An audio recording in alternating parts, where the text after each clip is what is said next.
I'm gonna introduce myself in my own language to begin with.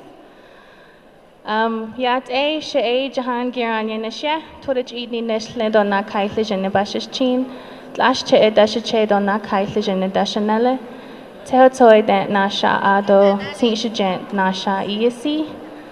So I am Dene Navajo from the Navajo Reservation in Arizona in the United States. And I just introduced myself to you in my own language. I introduced myself to you by clans, saying that I'm Bitterwater clan on my mother's side and African American on my father's side. Today we're going to be talking about structural causes of climate change and structural changes that need to be made to address this topic of climate change that we're all here to discuss. We need to understand that climate change is just a symptom of a very bad system. You heard President Evo Morales speak earlier today. You know what this is all about, that capitalism is the cause of climate change. And greed and extraction of resources out of Mother Earth for money to profit only a few is what's causing a lot of problems in our society, and climate change is just one of them. So today we're going to hear from this panel of very distinguished guests to offer us their thoughts about how we can address this problem and what structural changes need to be made in society so that we can come out healthier and solve this problem of climate change. Our first panelist is Enrique Leff. He is a researcher and professor at the Universidad Nacional Autónoma de Mexico, and he will have 15 minutes to offer his thoughts.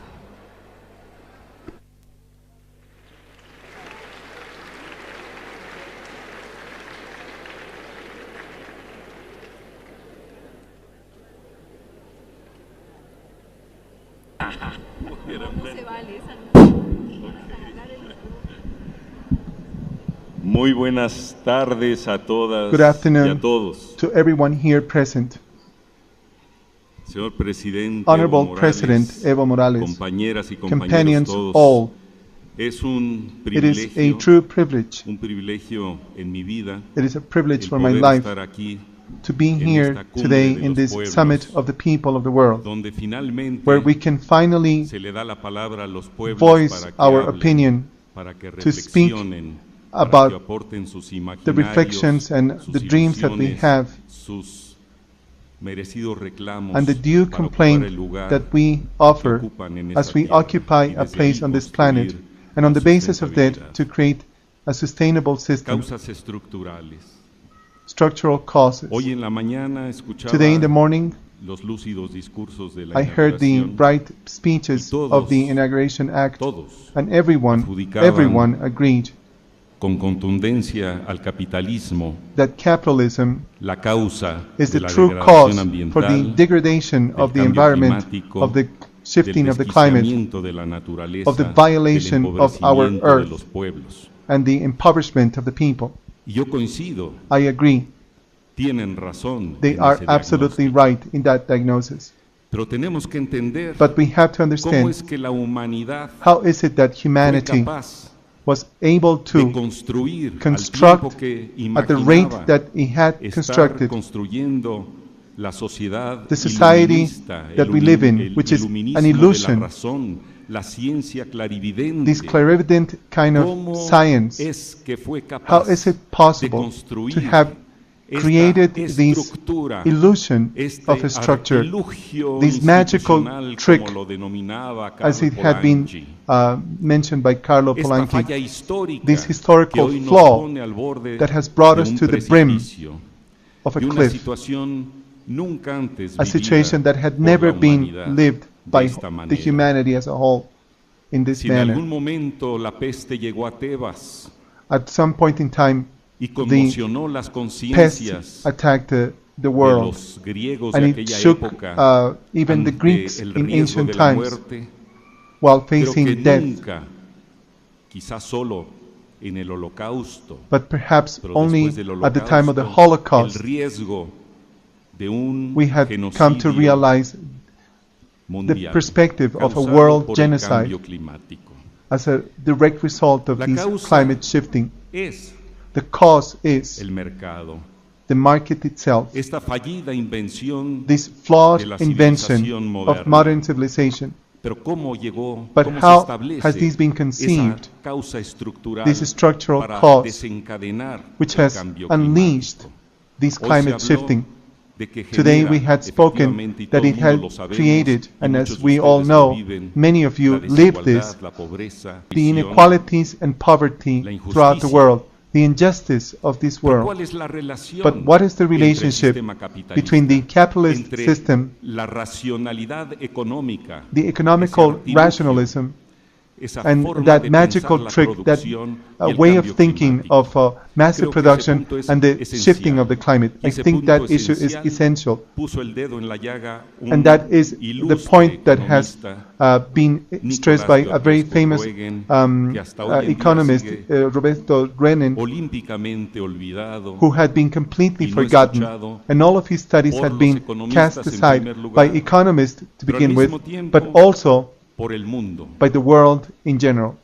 ¿Por qué Why el sistema mundo capitalista is destruye the la capital naturaleza y genera el world cambio in which we climático? live in ¿Por qué hemos destroying construido the environment con el that we need to capitalismo, survive con with? el mercado, Why is este capitalism artefacto, working este with artefacto the que se ha market, insertado creating this artifact en el mundo, that has been que ha inserted into the arraigado world, en el planeta which is Tierra, deeply en rooted nuestras in our conciencias, en planet, los modos de in our producción, en way las of formas de thinking, our construir way of nuestros mundos de production, vida? and the way that que has no es un helped to construct the organismo. world in which we live Es un in. It's not an artefacto, organism, un it's artefacto an artifact. que no sabe It's an cómo artifact that equilibrarse. has no conscience Se and habla no de balance. crecimiento cero. We Se talk habla about zero de estados growth. estacionarios We de la talk economía. about Lo stationary que no entendemos states of the economy. es de What que we en la don't raíz understand misma, is that the root podríamos itself, decir, en el as we origen may perceive, genético is y the en genetic en la origin constitución and the genética de ese modo de producción, genetic de esa constitution racionalidad of the way in which we have económica. produced and the Está reality ese of the economics destino, of the world. And crecer. we have Como a decía certain destiny of constant Karl Marx, growth.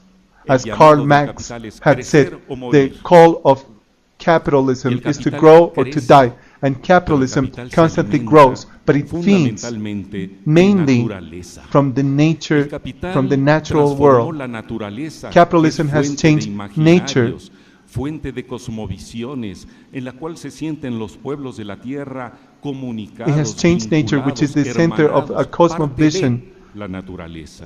It has detached man from El nature. iluminismo de la razón del cual nace The el reasoning sistema capitalista that has transformó brought la life to naturaleza capitalism has en lo changed que nature llaman into los what is known recursos today as naturales. natural Los resources. recursos naturales que hoy Natural tenemos que aprender a resources which manejar, a we now controlar, a need to learn how to explotar exploit and sosteniblemente. use and Y ahí utilize está in a una very falla sustainable manner. de la And that's humanidad. the essential flaw Empezando of por el humanity hecho today, starting with the haber fact pretendido that we had pretended objetivar a la naturaleza, to use nature, convertir la naturaleza, to wield sacarla nature de su into fuente our will, espiritual, from del cosmos, by removing it from its que ha natural inspirado source, las razones de vivir en el mundo, and the thinking that we y have had to convertirla accommodate en un better artefacto, nature to our en una needs, cosa, and en to unos use nature as recursos a part of naturales this que monstrous son artifact alimentados a ese which help to mega feed aparato de this producción, gigantic y machine donde la of production, naturaleza, los recursos where nature naturales and the son natural resources transformados, are dicen, para transformed producir simply satisfactores to que no llegan produce con igualdad means of a la población satisfaction humana. that Y are muchos not de evenly ellos distributed among productos the people of the nocivos, world in como general. decía el presidente Morales esta And these are the mañana, para la damaging salud humana. effects and elements to Esa human health naturaleza and human nature. entra a esa This nature hoguera is part of the fire para ser that is being fed, transformado en commodities, en and satisfactores, the effect of it is that en nature valores is just a de commodity cambio, that generates more como bien commodities, decía Karl Marx. and it's Y al not based on transformarlos, change, se as Karl Marx transforman had said. jalados por ese imperativo de crecimiento del It is sistema only económico based mundial on hoy constant globalizado. growth and the globalization effects that are associated with it. But what it doesn't conceive is that nature dies and decreases its production because of its constant exploitation, and this is an irreversible process, and this is the process that includes deforestation, desertification, and the exploitation of certain resources that are coming to an end. The ecosystems that are true living organisms, where the production of life comes from, and capitalism, the economical thinking has destructured,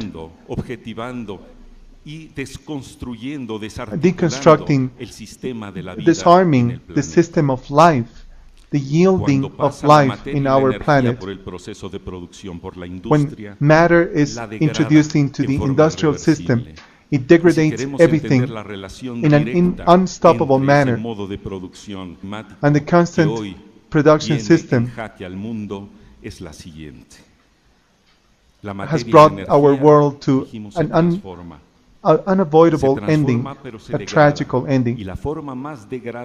And the most degrading process of the matter and the energy is based on the excessive heat that we have, which is the direct result of this structural problem. The exploitation of fossil fuel that has dried out and eliminated certain sources for capital generation. And as we burn more fossil fuels, it generates greater greenhouse effect gases.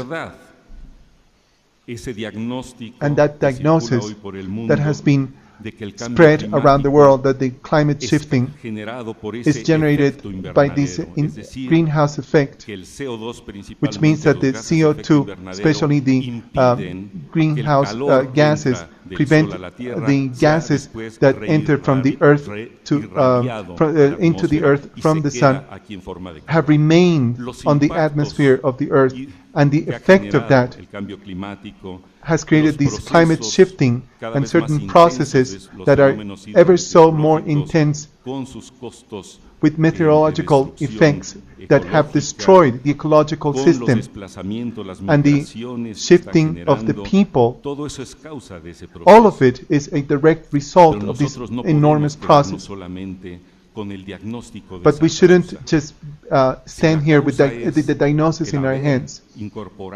If the cause is to have forced into this living world a structure called capitalism, called economics, we need to stop this. We need to create a system of sustainability. We need to create the means for a better world. And we need to learn how to get out of this maze which has retained us and within this thinking of production, and that is part of our skin, and it's part of every part of the world in which we live in today. And we need to intervene so that better means for sanitation and to cleanse our planet need to be applied.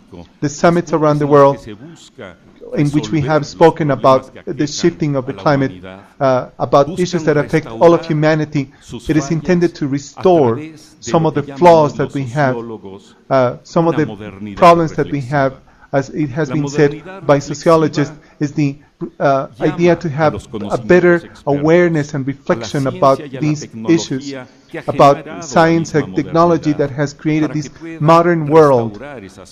And this has to be reversed so that same science and technology could be used to heal this planet. Science and technology ought to be applied through government and the decision makers. The key players of this planet, all of them have to be committed to solve these problems in a feasible manner. The shifting of the climate, the environmental crisis, It is Es una at crisis the de las center of it formas is a del crisis of conocimiento knowledge que se and of the instauraron ways of después knowledge en that el have been modo de instilled producción, in the no way of solamente de production, mercancías, en el not modo de only for the production de of merchandise, conocimientos, but it's el also modo for de the means of producción production de of better conocimientos knowledge, científicos of better que hoy se scientific vanaglorian knowledge. de ser el conocimiento supremo al grado Today, de scientific menospreciar knowledge los is saberes considered to be indígenas y supreme knowledge, campesinos, los and saberes it dismisses the populares. belief of the lowest and most Tengo que humble decirlo elements de of our manera planet. contundente, pero yo estoy convencido de I am que el convinced mundo no podrá recomponerse a that the través world de esa may not be able to modernidad heal reflexiva itself through simple que convoca al modern conocimiento methods. experto. Con esto no We quiero need negar better el expert valor thinking y la utilidad que puede tener la ciencia and better para resolver values for muchos problemas science de la humanidad. to actually Pero ahí no solve está the la problems salida. of humanity. Y creo que en eso It's estriba not the el exit valor to this histórico problem, de la but convocatoria the que ha hecho el historical value presidente of the Evo Morales. summons that we have a had los from Evo pueblos de la Morales here tierra para que hablen. should be to Más allá de que call algunos on pueden the estar people of this planet cuchillándose al to oído actually diciendo talk about these problems, populismo. not Yo in a quisiera- populist manner. Yo quisiera I wish we abrir una could talk, indagatoria muy and I seria wish sobre un we could tema seriously inquire hasta about ahorita an mi issue conocimiento no ha that sido siquiera has explorado hardly ni been por los explored, antropólogos, not even ni by por los anthropologists sociólogos. or Y es sociologists, el siguiente. and it's the following. Nosotros, al We, darle la palabra a los pueblos de la tierra, by allowing lo the que peoples of this estamos planet to speak, preguntándonos es, what we are ¿de qué asking manera, is, de qué manera in which way las leyes de la vida, could the las laws condiciones of life, que the hicieron conditions posible la vida which en el have planeta, allowed hicieron for life posible to exist que in this de ahí planet, se generara el género humano con todas how sus could fallas. this Que ha hecho has que estemos allowed for aquí, human beings que estemos to flourish interesados y in this preocupados planet? por preservar la vida y no These very solamente la vida, same el human beings sentido who are de la now vida. concerned about their own Queremos survival, saber de qué we would manera like to know how, las in which way, condiciones de vida de este the planeta, conditions of this las planet, condiciones the de conditions vida for se life han in this planet, incorporado have en los incorporated imaginarios into the sociales, dreaming la sustentabilidad de los and the pueblos thinking of the indígenas. people of the Y esa es indigenous la manera sectors of this desde planet donde and podemos the convocar true al origin habla, of a human la beings and imaginación civilization. de esos pueblos,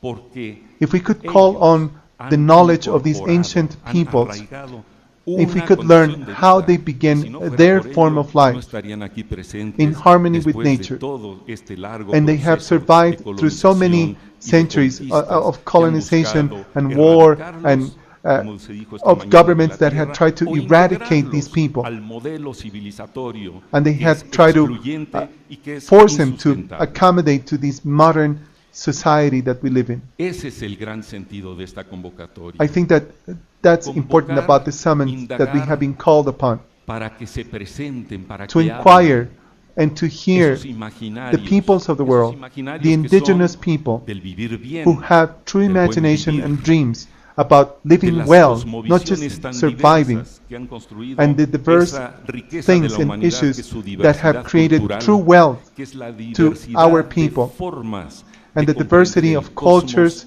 y and de the insertarse different en la points of dinámica view de sus ecosistemas. to para truly hacerlos adapt to the sustentables. ecosystem.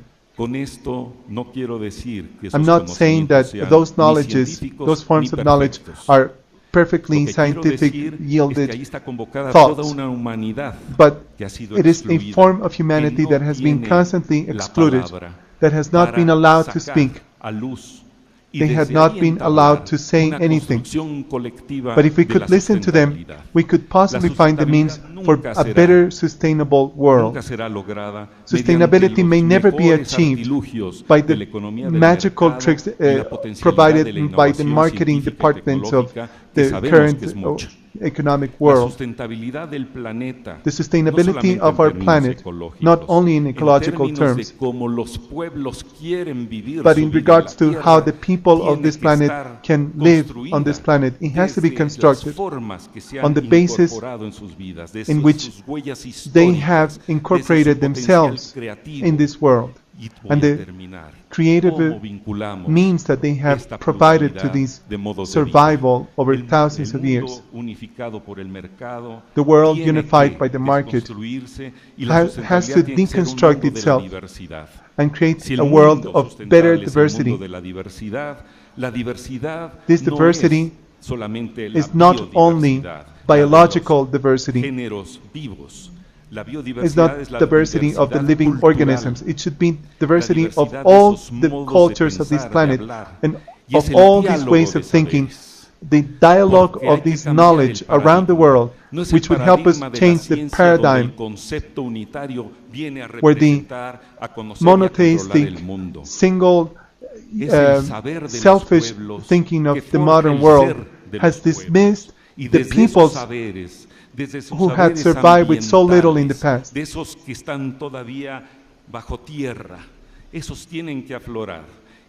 The knowledge that has been abandoned has to be brought back.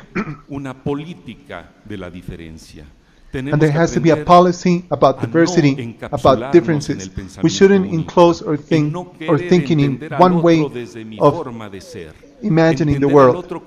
We have to think of how we can understand other people, even if they don't speak in the same language that we speak. We should find the means to understand each other, to look beyond the physical appearance, and to think of all of us as a single community of human beings, joined by a single dialogue without any political differences. A policy of ethics is going to lead this world to forge a civilization much like the Greeks, where we would have a world of diversity, of harmony that is going to save the natural world. Ambientalista mexicano, doctor en economía del desarrollo, ha hecho su intervención. Reiteramos, Enrique Lev Zimmerman. Enrique Lev Zimmerman is a doctor in environmental studies from Mexico.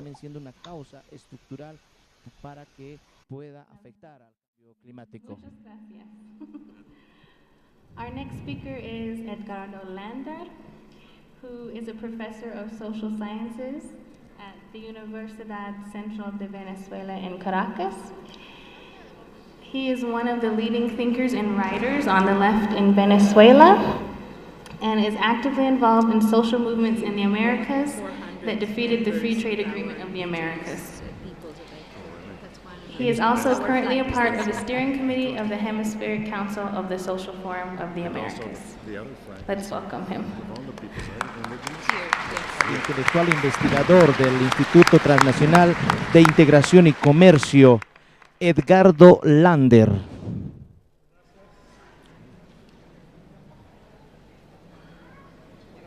Edgardo Lander, reiteramos, es un intelectual, es un investigador que está muy ha profundizado temáticas que tienen que ver con la integración y el comercio. Ahí está. Ahora sí. Escuchemos.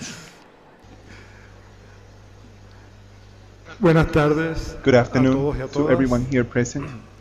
Buenas tardes. Good afternoon, Honorable President Evo Morales. Evo Morales. Just like Enrique Lev, I would like to start by saying that it is an honor for me to be here and to have the opportunity to participate in this event. Regardless of the fact that a large percentage of the population of this planet currently doesn't have access to basic services for proper standards of living, humanity has already surpassed the limits of the planet to provide further supplies. Without a radical distribution to access to these common goods and supplies, and a quick stop on a short-term basis to this excessive growth of the market and the reorientation towards better decreasing and harmony with life, life in our planet, especially human life, would be under constant and terminal threat. The predatorial system against nature, the over-demand of the forestal system is destroying in a systematic manner the conditions that make life possible in our planet. The heating of the planet is just but one symptom of the process that is systematically destroying the planet and that is destroying the genetic diversity of our planet while destroying tropical forests, destroying marine life, contaminating waters, destroying the capacity to regulate the atmosphere without a radical and effective short-term response I can assure you that these environmental problems are just going to become constantly worse. And in the next few decades, we're going to have irreversible alterations in the climate patterns and in the other conditions that make life possible in our planet. While these destructive patterns continue to exist, fewer would be the possibilities for us to adapt to the new conditions of life in our planet. These changes do not work on a linear form. It is not possible to explain which gradual changes may actually come to a breaking point that would have catastrophic effects. Due to the severe and constantly inequality growing in our planet, the climatological changes in our planet have an uneven effect onto the people of this planet, while affecting in a more direct manner those who have been the least responsible for these problems. It is equally irregular, the capacity to respond and adapt to these changes. Once we have surpassed the capacity of the planet to bear with so much, then we are going to enter into a new historical time, which is the zero time,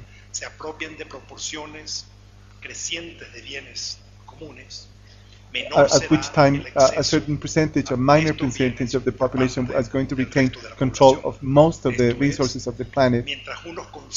So while some people would have constant growth of their wealth, others would have greater poverty among their countries. But the common goods that can provide life, such as atmosphere, that cannot be separated, and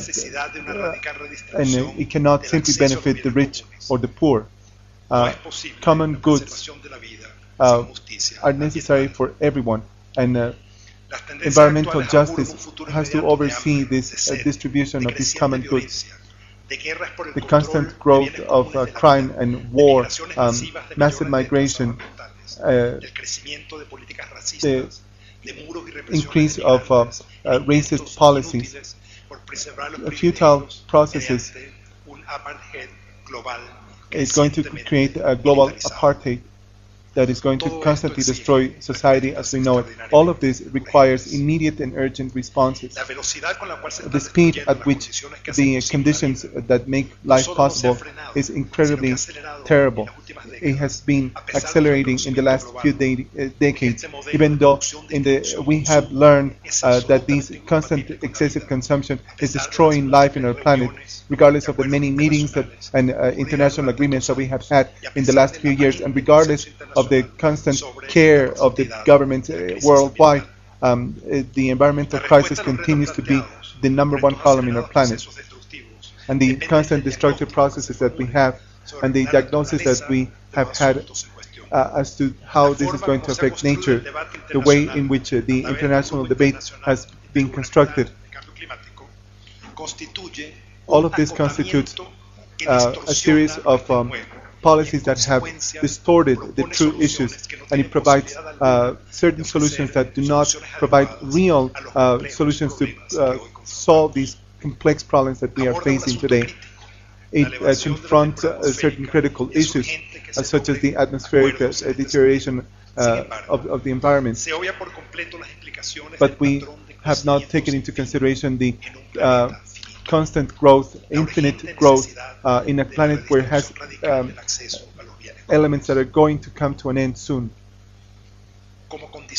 As a condition for us to survive on a short-term basis, including hundreds of thousands of millions of people, we have to start working with some of the leaders of our people, of our governments throughout the world, to try to stop the current system, the current model, as Enrique had mentioned, that needs to be changed and stopped completely. Much of the cooperation that has been provided in regards to this issue has yielded a reduction of certain policies of the means that ought to try to stop. We need to have better access to certain common elements. And we need to find solutions that would start with the governments, which have ignored certain peoples and communities, and the planet as a whole is creating new alternatives to the civilization as it is today, as Enrique Lev had mentioned before. The international debates among governments has provided constant contributions which have yielded perverse consequences. There has been a reduction of the policies that would stop the constant destruction of the means that have made life possible in our planet. And the issue of climate shifting has not been taken into consideration as often anymore. That is constantly in relation to the elevation of the temperature of the atmosphere. The problem has simply been seen as a technical issue, and so the solution would be of technical corporations and large corporations, and they are believed to be the only ones that have the knowledge, that would be the only ones that could actually take true decisions on regards to these issues. This has been assumed, and as it is corporations that have been considered the experts in this regards to these problems. We need specific policies and norms specifically to deal with corporations only. And that has been the response from the market in general. These technical solutions and the responses from the market, such as the market of carbon fossil fuel, it is intended to try to continue the same pattern of knowledge and the same structure of wealth and the same structure of the market and distribution of wealth as it is today. Nothing has really been changed. They have tried to find changes that would guarantee the constant growth and consumption and inequality that has continued over the last few decades. The green mechanisms and green policies towards the means for better production of technological resources that would not take into consideration a limitless growth. New initiatives such as biofuels and the development of technologies of clean growth. All of that has affected the creation of more food, and it has been the people that are the poorest and who have least access to food that have been affected by this.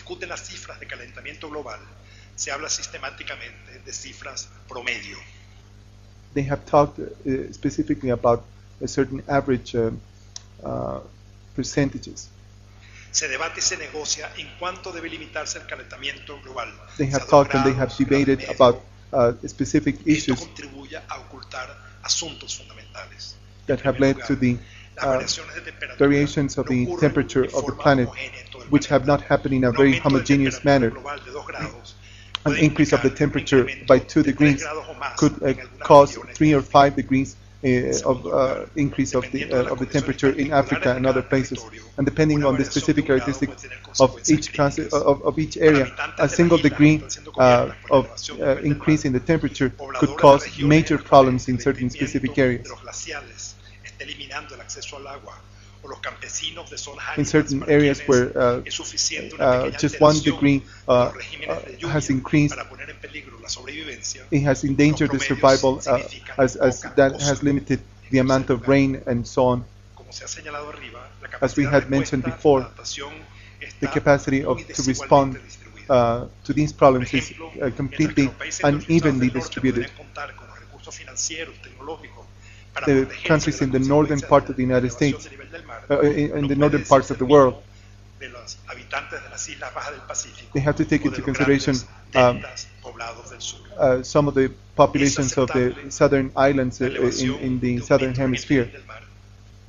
Some islands that would be affected by simple things that they don't consider seriously, such as the increase of the waters of the ocean by 1 meter, which is not serious. It's not serious to whom? It may not be serious to a large continent, but it may be serious to a small island. There's constant exclusion of the majority of the population of this planet, specifically indigenous peoples of the world. and the overall relationship to nature. For people and organizations throughout the world, this constant growth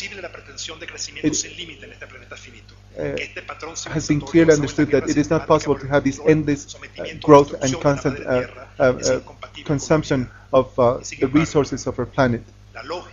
But the thinking in which the institutions of this world have continued to work, the logic by which the policies and norms that have been provided for public policies, the logic that has been applied to the net gross production of corporations, they continue to have going in the same direction as it has been so in the last few decades.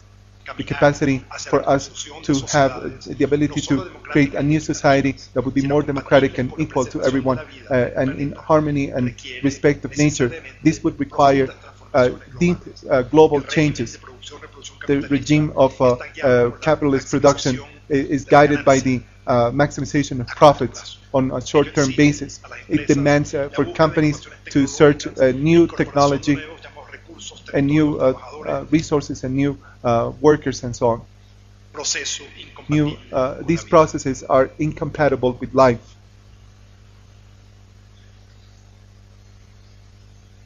It is clear that the thinking of capitalism as a process of growth without end, in a planet that has an end to the resources, it is a way towards the death of our planet. Today, the challenge it is to create a society that would be post-capitalist, a new society that would not be capitalist. But I would like to end by saying that it is not enough to simply say we're not capitalist. This new alternative society has to be a society that would provide a new alternative or several alternatives that would favor civilization, a new pattern of technology, a new pattern of growth, a new experience on the basis of socialism. This has demonstrated that it has been possible to have the same logic of growth, the same logic of destruction of life. The challenge is for a better change of process is to find how can we respond to the demands of the well-being of the population and what it is expected from certain governments in regards to the education and health, in contrast with the fact that if we would continue to support the policies of constant extraction of the resources of our planet, which is the basis of the economy of many countries within our continent, this would hinder greatly the possibilities for change. And this is something that all of us together are facing, including Venezuela, Colombia, Ecuador, and Bolivia. These are problems that we need to discuss in detail.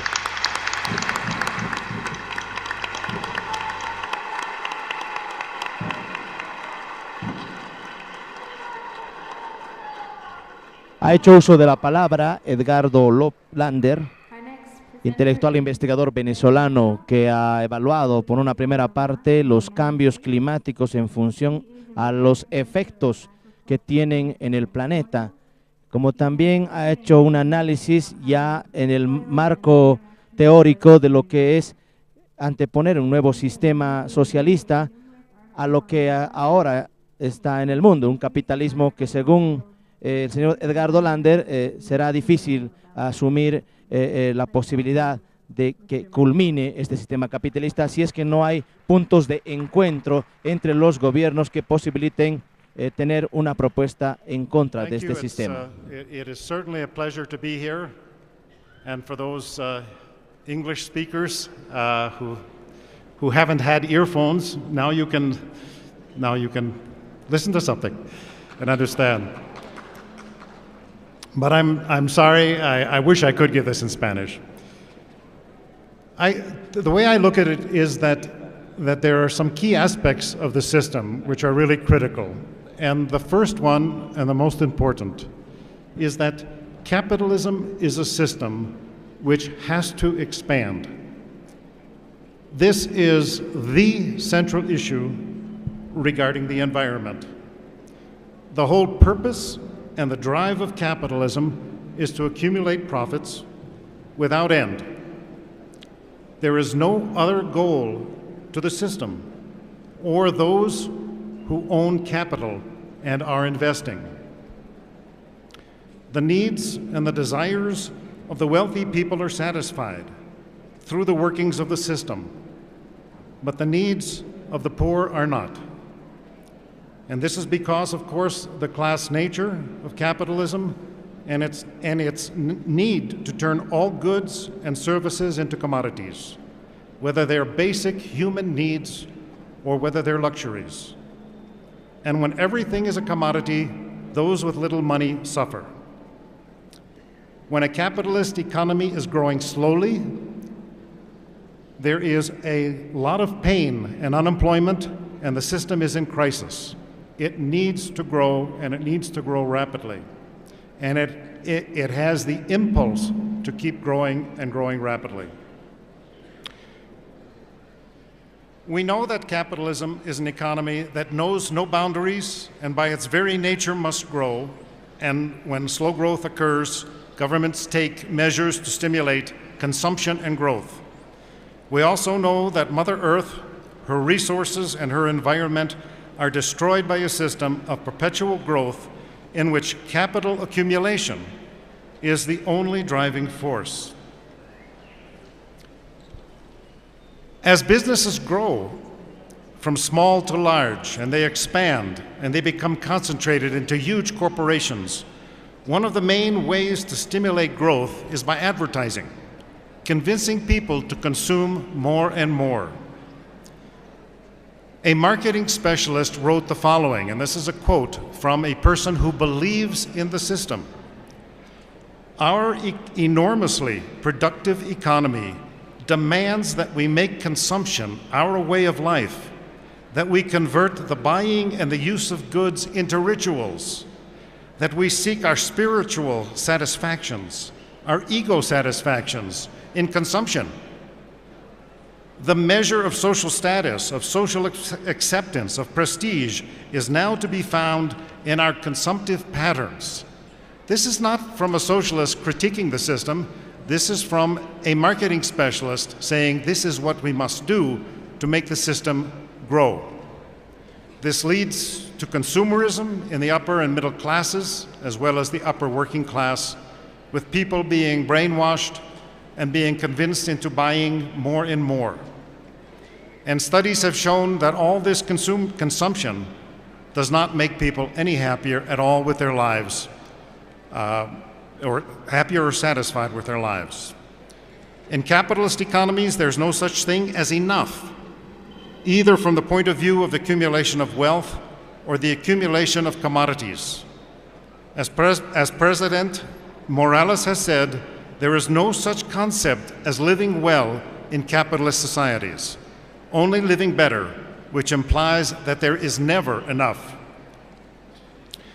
And as markets grow and they expand and they saturate the home markets, corporations expand abroad to other countries to seek new places to invest their capital, new markets for their products, to control the access to raw materials, and to use cheaper labor for production. A recent article discussing the giant corporation Walmart's penetration into India says the following, that it is having some difficulty, but it's persisting in its effort because India is critical to the global growth strategy of Walmart. Confronted with saturated markets in the United States and other developed countries, the company needs to establish a bigger presence in emerging countries like India, where modern stores make up just 5% of the country's retail industry. And of course, the whole purpose of the so-called free trade agreements, the World Trade Organization, NAFTA, as well as the International Monetary Fund and the World Bank, is to assist the corporations of the North to gain access to the economies of the South, their resources, their markets, their banking systems, and so on. And tensions, of course, naturally develop with countries fighting each other for control of resources. The United States, of course, right now has massive armies in Afghanistan and Iraq trying to control that area because of the oil wealth and the strategic location also with regard to gas resources. Another aspect of capitalism is that if it is a system that must grow and expand, and it is, it eventually comes up against the reality of finite natural resources. But non-renewable resources are used as fast as business needs to, without for future generations. Some, even of the renewable resources, some are being used to the point of extinction, as is happening with one fish species after another because of the corporate factory-size fishing boats. A system with a single goal and the exponential growth in the search for profits has to cause environmental damage. There is no alternative. Humans certainly caused damage to the environment before capitalism. For example, over 2,000 years ago, there was significant soil erosion throughout the Mediterranean region. But now, we have a much larger population and technologies that can cause harm much more quickly. For example, in the United States, there's a place where they destroy the entire tops of mountains and then push the rubble into the valleys in order to have easier access to extract the coal. It is important to remember that a system that has no limits and prays to only two gods, the gods of money and production, must harm the Earth's environment, its oceans, its fresh water, its animals, its plants, and its soils. And capitalism is not just an economic system. It creates a political and a legal and a social system to support the system of wealth accumulation. And this has many implications that we do not have time to go into today. But one of the important implications is that people living in capitalist societies consider it to be completely natural that we compete against one another, that we are aggressive in our actions, that we are looking out for ourselves and our families. They consider this to be completely natural. They believe that these traits are inherent to human nature. But humans are clearly capable of a wide range of characteristics, extending from cruelty to great sacrifice for a cause, to caring for non-related other people, to true altruism. Capitalism is unique among social systems in its active and extreme promotion of individual self-interest. Yet the reality is that non-capitalist human societies have thrived for a very long time, for more than 99% of the time since the emergence of modern human beings, while encouraging other traits such as sharing and responsibility to the group. Non-capitalist societies certainly can and will happen again. In fact, it is essential for life on the planet that we change the socialist political and economic systems that satisfy the basic needs of all people, and does so in ways that are really run by the people, so that we can achieve meaningful equality, the satisfaction of all people's basic needs, and we can do so in a way that protects the environment on which we and the other species that we share the planet with all depend. Thank you very much.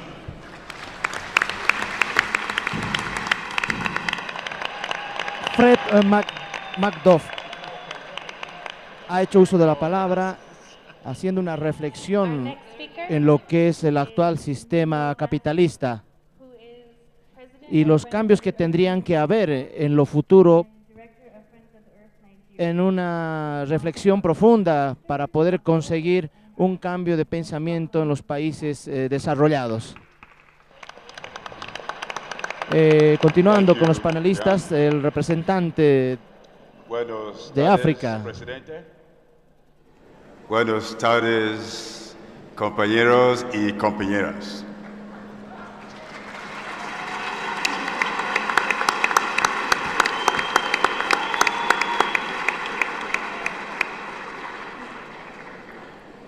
If the volcanic ash over Europe does not allow me to go back home, I promise to stay in Bolivia and learn to speak Spanish.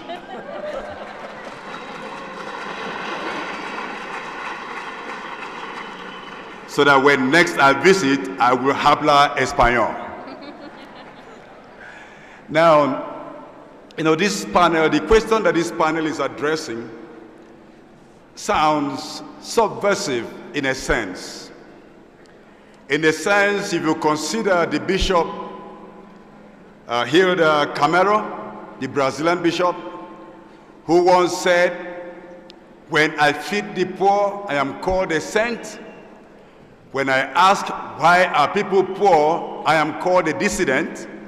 For us to gather here to discuss the structural causes of climate change could actually be a very subversive enterprise. But it is essential that we discuss it. And we cannot avoid it. Many of what I would have said have already been said. And so you permit me to add some footnotes and then make proposals on how we can tackle the evils of climate change. As President Evo Morales said this morning, the entire climate crisis can be traced to nothing other than capitalism. And that has been echoed by everyone on this panel. The profit motive has led corporations to ignore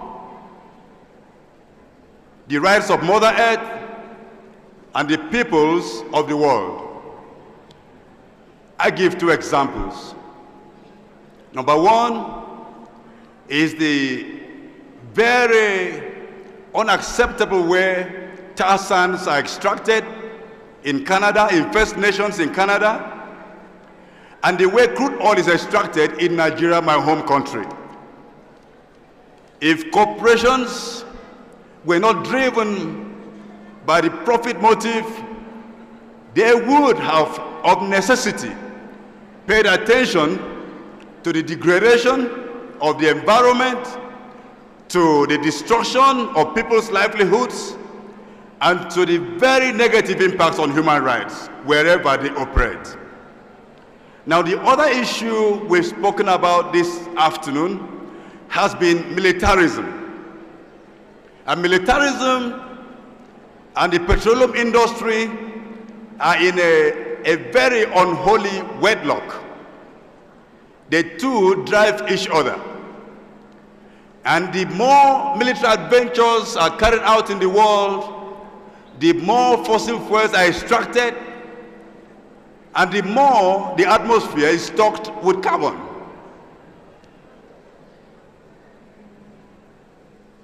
Some countries in the world today have equated their energy security with military security. And so, as we've already heard, to secure energy sources, crude oil and gas sources, they use massive, needless, evil military force to destroy other nations and to secure those energy sources.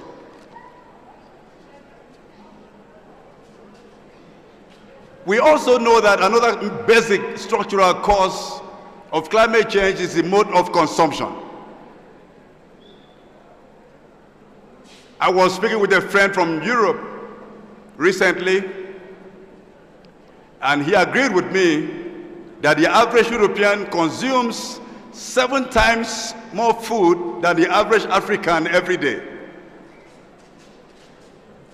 That level of consumption means wastage, it means grabbing of lands in other territories, it means industrial agriculture, it means release of more carbon into the atmosphere, it means more climate change and nothing more, nothing less.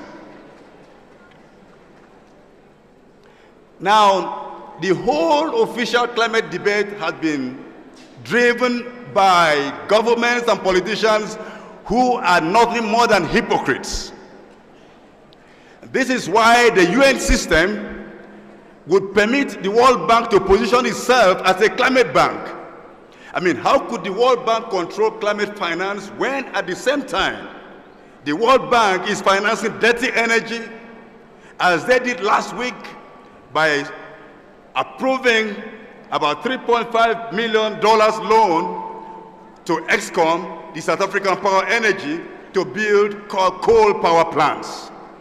Such a bank that knows it should not invest in fossil fuels but continues, nevertheless, cannot and should not be allowed to be in charge of climate finance.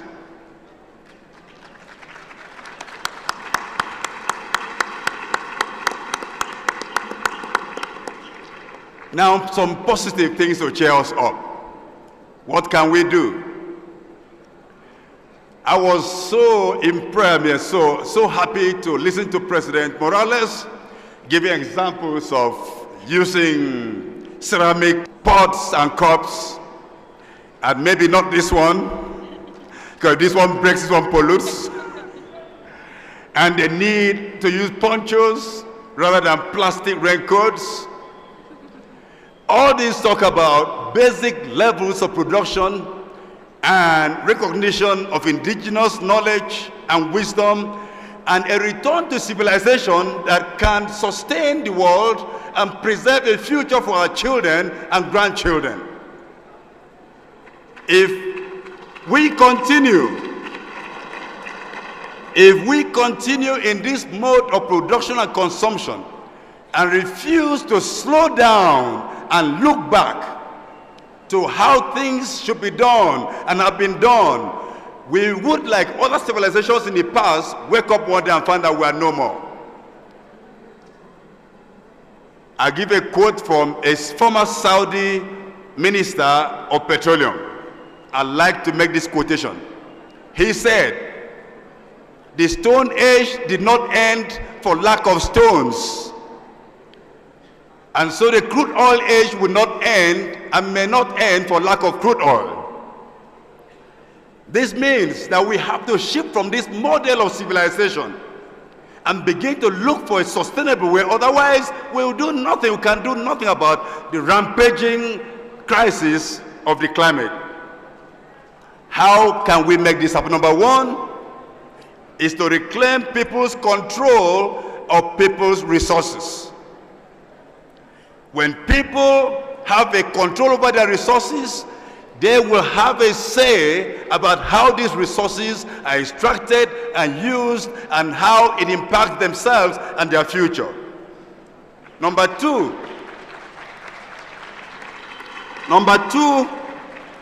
we have to build progressive, people-oriented governments across the world. And we have to learn from the Bolivian examples and from progressive examples in other countries in Latin America. You are a great inspiration.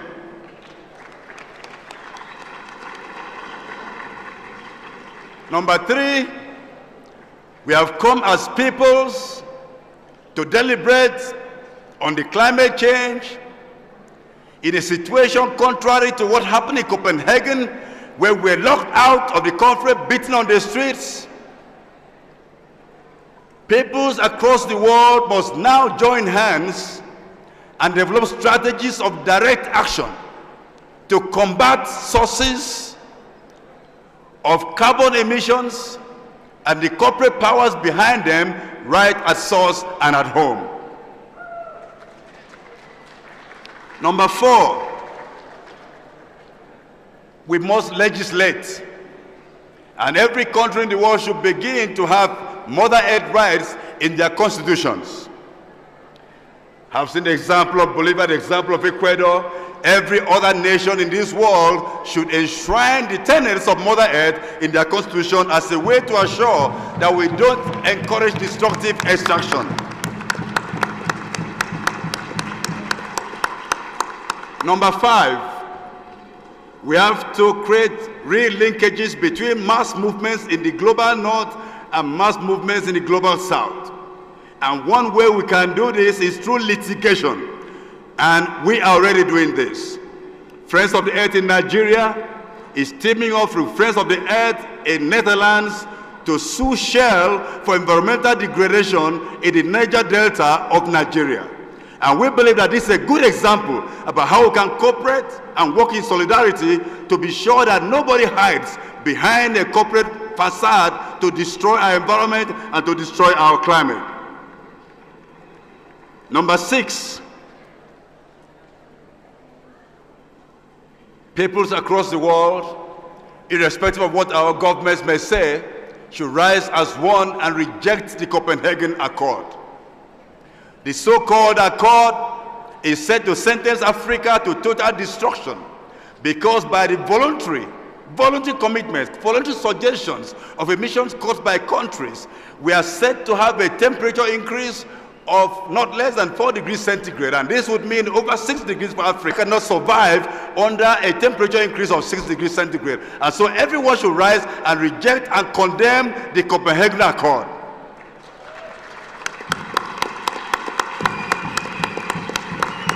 Finally,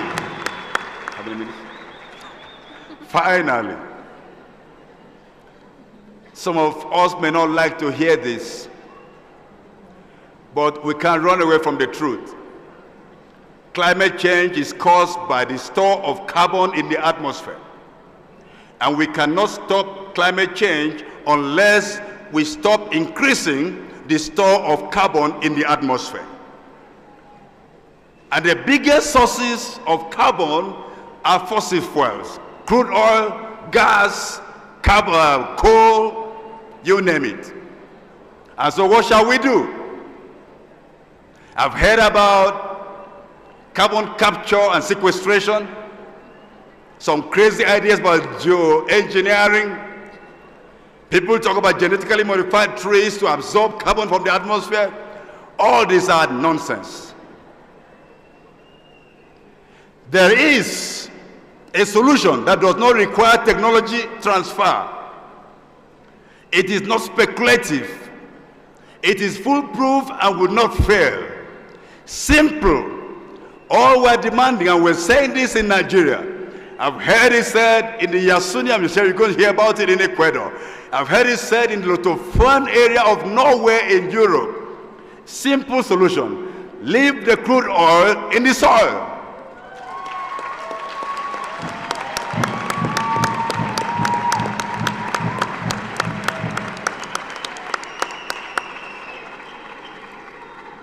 Leave the coal in the hole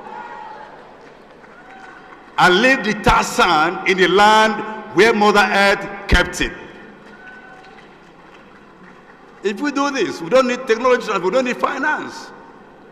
We need the climate debt to be paid. Yes, we need mitigation measures to be taken for what has already been done. But if we take these measures, we will not be compounding the problem. And I want to thank you for your attention. Hasta la victoria siempre. Ha intervenido el presidente mundial de la institución humanista Amigos de la Tierra. Él es africano y ha hecho también algunas puntualizaciones respecto a los efectos de los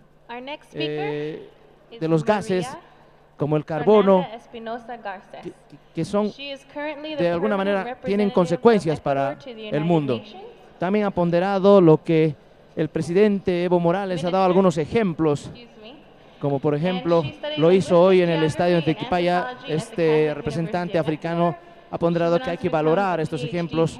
Por ejemplo, de los platos, se ha hablado de los plásticos desechables, y bueno, este representante africano ha ponderado ese ejemplo que ha hecho el presidente Evo Morales. Entre otras reflexiones, ha dado a conocer también algunos puntos de análisis que deberían ser tomados en cuenta en una nueva propuesta para la futura cumbre en México. Muy buenas tardes, compañero presidente. Ahora hace uso de la palabra gracias por esta iniciativa, por esta María Fernanda Espinosa, Gracias, pueblo quien de era Bolivia, ministra pueblo coordinadora de Cochabamba, Patrimonio del por Ecuador esta bienvenida. y es investigadora y Gracias, lingüista pueblos del mundo, por su en presencia geografía aquí. ambiental y experta en políticas de biodiversidad de los pueblos indígenas. Buenas tardes, compañeros, hermanas y hermanos del Ecuador, sisters and que brothers from the vinieron equator a esta that conferencia have de come to this Cochabamba. conference in Que Cochabamba. viva, Long que viva el live Ecuador y los Ecuador pueblos y nacionalidades indígenas and the del people, Ecuador. the indigenous people of Ecuador. Presidente Morales, más de 400 President hombres Morales, y more mujeres than del Ecuador 400 han men and venido women acá from a Ecuador have acompañar come esta here convocatoria. to accompany Hemos this tenido en el Ecuador un this proceso de event. preparación We have para venir had acá. a process of preparation to come here. We have thought Que vamos a venir a in decir grouply aquí en esta conferencia tan and thought a lot importante. about what we were going to say in this Así very es que important les traigo un get abrazo, together. un saludo cariñoso y solidario del compañero I send you an presidente Rafael enormous Correa. embrace from our President Correa.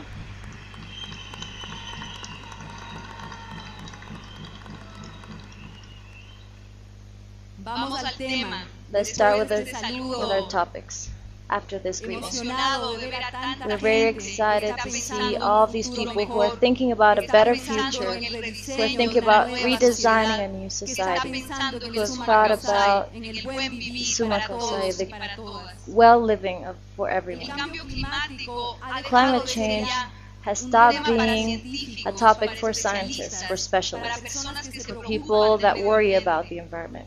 El cambio climático Climate es change ahora is now el tema clave que the está key marcando topic una nueva relación geopolítica that is a going nivel to planetario. change the Nuevas world. relaciones políticas, New económicas, new entre los politic países con las relations más is altas going to emisiones influence y los países the más countries with the vulnerables largest y pobres. emissions and the poorest. También está marcando nuevas relaciones It's y changing formas new de relations interrelación and entre ways las of grandes into élites the sobreconsumidoras del norte y del sur. Hay élites there are sobreconsumidoras en groups todos that los países consume del more mundo, in all en el mío, en el the de countries todos in the world, ustedes.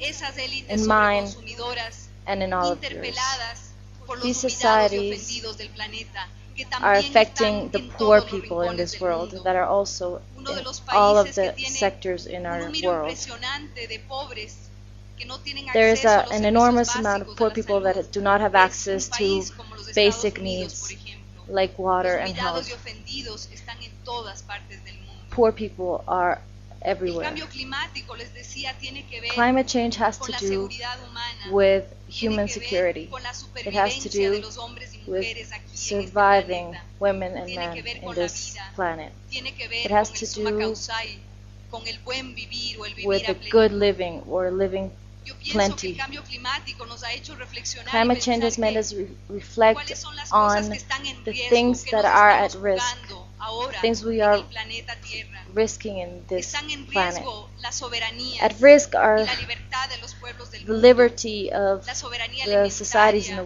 world. la soberanía tecnológica. Hablaba Technology. Enrique Lev del tema del diálogo Enrique de Lev was saberes, talking about de las ciencias plurales y speech of múltiples, de los knowledge, diversos conocimientos. the different Eso también knowledges. está en riesgo. All of Está en this riesgo is la at soberanía risk. energética, la soberanía política y la Politics, soberanía económica, la economy, soberanía popular, the freedom en of definitiva, para poder all escoger people to cómo be able to queremos choose vivir, and how we want cómo to queremos live, producir how we y want to cómo queremos produce, consumir. and how we want to consume. Pienso también que el cambio climático I believe ha also that eclipsado climate change por has su eclipsed potencia, su with its importancia, y la importance discusión que estamos and the teniendo a discussion nivel we're planetario, having at a otros planetary temas de la level, agenda ambiental, other ambiental, topics social about y the política. social, No environmental, and olvidar politic que el way. cambio climático Don't no forget se convierta that climate en change una should cortina not de humo become para otros temas fundamentales que hay que también discutir. just to hide the important things that have to be talked about. Repasemos algunos Let's review temas some que tal topics vez han sido olvidadas por that la have maybe magna been presencia forgotten del debate sobre el cambio climático. because of this, La all of this pérdida talk de on climate biodiversidad. change. The En los theme últimos of 40 años se ha perdido biodiversity. un In the tercio de los last bosques 40 years, tropicales del 1/3 planeta, of y con the ello woods have been lost in the 50.000 world. especies por And with año. that, Este es el año 50,000 internacional de la species in the world. biodiversidad. This is Si the changes that have desaparece been la doing to biodiversidad, biodiversity. desaparecen If las biodiversity posibilidades disappears, para construir the possibilities sociedades to del build bioconocimiento. bio-knowledge Nuestros will países disappear. megadiversos our diverse societies have to have bio-knowledge on this biodiversity. We have forgotten the rights to water. The Ecuador government acknowledges the water and the access to it as very important. Only in our continent, 70 million people do not have access to water. And poverty, the extremely poor in the world, add about 40,000 million people. When we talk about climate change, let's not forget poverty, the loss of biodiversity, the inequity in incomes, the war. Let's not forget the war. Only in Iraq and Afghanistan wars, they have been $200,000 million, while in the rest of the world, there's so many citizens that are spending all of this money that don't have access to public health and that are unnurtured. Let's not forget that the populations of the world need help. Banks have not explained where all the money is going to. They are not explaining where the things that they spend are going, while they could go to the poor. About $1 trillion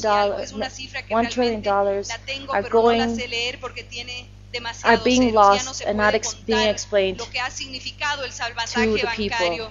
The financial system and banks are not explaining to us where these resources are going. They are for the people.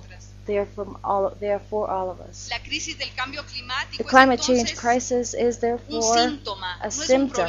It is not a problem in itself. It's a symptom of the development model, of the capitalist system and its logic, of its relationships, its destructive relationships, undemocratic, its economy and its politics and its nature. We must change that. These perverse ways must change, and they have come from the capitalist ways. To beat the climate change, it is not about money. We need them to tell us how much money we must invest on this to give them. It is not only about resources or transferring technology. It's a problem of the model of production and ethics, planetary ethics. That is the problem. We must warn that climate change does not become a cloud of smoke to hide other very serious problems that we are going through in this world. We must not allow that climate change becomes a new mechanism of blackmailing and a way of the North to cheat us. We're not going to repeat what happened during the 80s. This hurt us, our countries, our people, and our economies.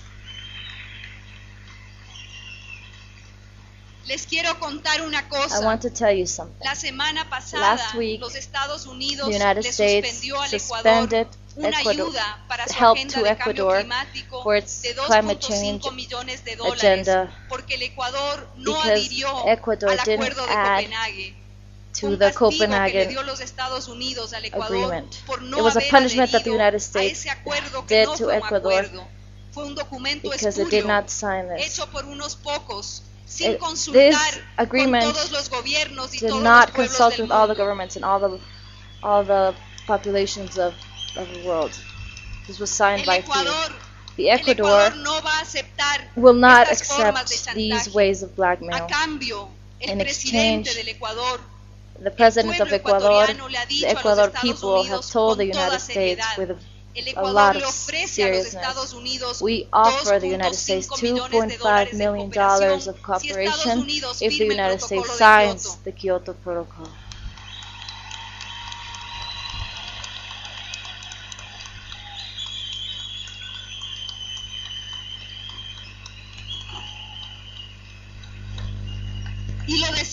And we mean it. We mean it. If the United States signs the Kyoto Protocol, we will give them $2.5 million in cooperation to this country to help them in the process of changing their technologies, and that will help the planet.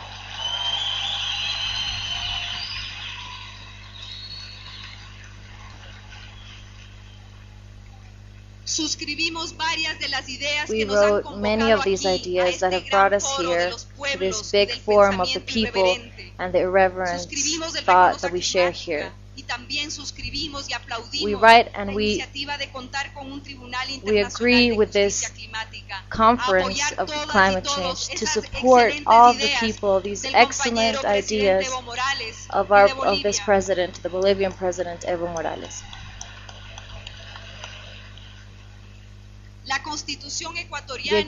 The Constitution of Ecuador is the first constitution that gives nature its importance. Basically, well, this is what has been said, that this example of the Ecuador should be shared and acknowledged by other countries. Mother Nature's rights should be guaranteed. These societies must give Mother Nature its rights. This must be a platform for the countries of the South, the Southern continent. We have come here, the countries of Ecuador, the delegation of Ecuador that is made up of more than 30 people of the Ecuador government, many ministers and vice ministers, many women and men have come here with some ideas. I don't have a lot of time, but we would like to propose something that President Correa has already proposed in 2007. We would like to put a tax to petroleum exportation. We must start to put price we must put a price to all of these emissions because of the causes that it has on the environment. We have to evaluate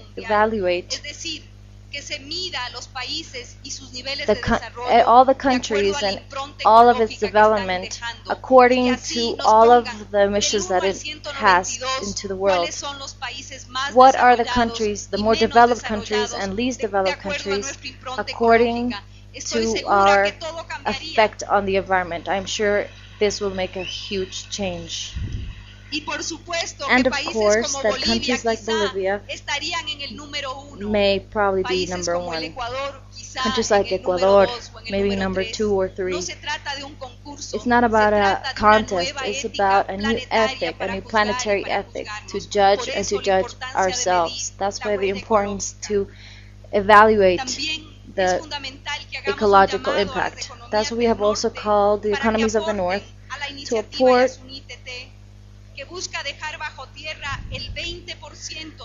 to help. We want to make a call to the countries of the world to help us with this initiative. It's a brave initiative that the Ecuadorian government has made. Leave 20% of every country's reserves under the ground. For 2 reasons. First, we must protect the biodiversity of the country. The Parque Nacional Yasuní, which is one of the zones with it's a refuge, it's a reserve for the biosphere. This park is where the countries live, is where the people live that have been isolated, that need protection. Let's not exploit them. The We do not need to harm these people by taking out the oil. 400,000 tons. This means 4,000 metric tons of oil. It's like the country of France. This is the compromise that the Ecuador government is making for the world. Let's be responsible with the planet. We need the support of the powerful economies to show their real interest, the real ethics for the people and for their environment. Another point that we have brought, and with a lot of strength to this conference, is the urgent need to substitute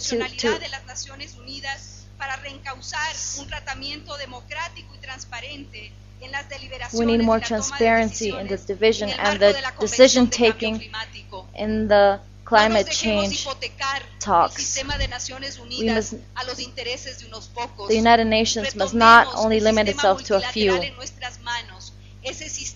This system claims to represent all of the people. However, we must share our ideas.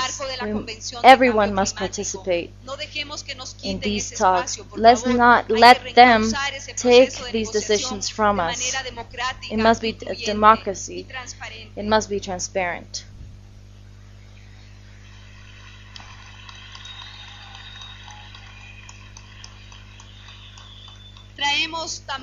We bring, brothers and sisters of the world, a compromise to adapt the good living or the living well as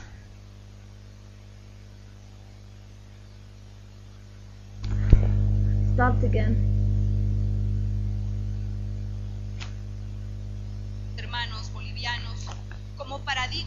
As a paradigm, an alternative paradigm to this limiting concept of development, to obtaining goods. We must build a new future. In summary, we can say that the structural causes of climate change are the same that provoke the destruction of biodiversity and other environmental problems, which bring poverty, exclusion, war, this perverse circle of economical speculation, which affects our safety and that drive us to new ways of slavery, that take us to racism and exclusion. Let's grow. To grow and gather goods, no more. We must build a new way to build economies and to relate to nature. The answers of structural changes of climate change and of the world must go in the same direction. Structural change, revolutionary change, deep change. This is what we are trying to build in this conference of people. Ecuador is profoundly committed to this process, not only with the construction of a platform of the people to combat climate change, but also to build a new economy, a new society. And this will only be done with a collective process, with a process that will decolonize thought, of creativity and liberation. That's why we are here. That's why we have come here. Thank you again, companion Evo Morales, President Evo Morales, for having invited us. Thank you, brothers and sisters. Ha hecho uso de la palabra María Fernanda Espinosa, ministra coordinadora de Patrimonio del Ecuador y a la vez experta en biodiversidad. Ha hecho varias reflexiones y rescatamos una de ellas tras que el gobierno ecuatoriano no ha aceptado el chantaje de los Estados Unidos, que de alguna forma pretendía que Ecuador firme algún acuerdo o resolución en la cumbre de Dinamarca en Copenhague. En estos instantes va a hacer uso de la palabra el vicepresidente del Estado, Álvaro García Linera.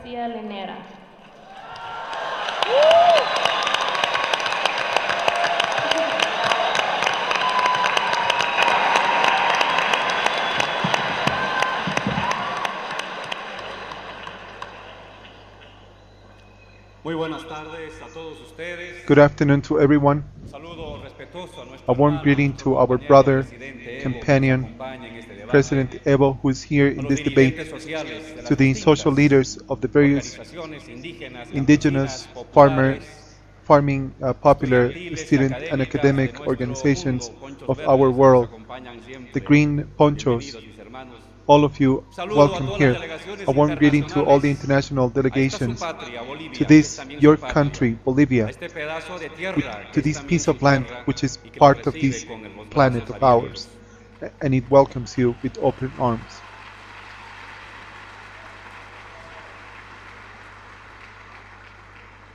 We are gathered here today, thousands and thousands of people, leaders, of workers, researchers, students, because we feel that our planet is ill.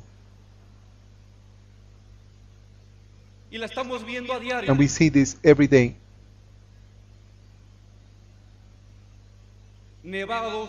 Snowy hills, which 10, 20, 30 years ago, when we were born, which had lasted for centuries, have now disappeared. Rivers where the crops used to obtain water have disappeared together with the people that surrounded them. The rivers allowed for a certain amount of work for the populations, and now they flood the lands and they kill people.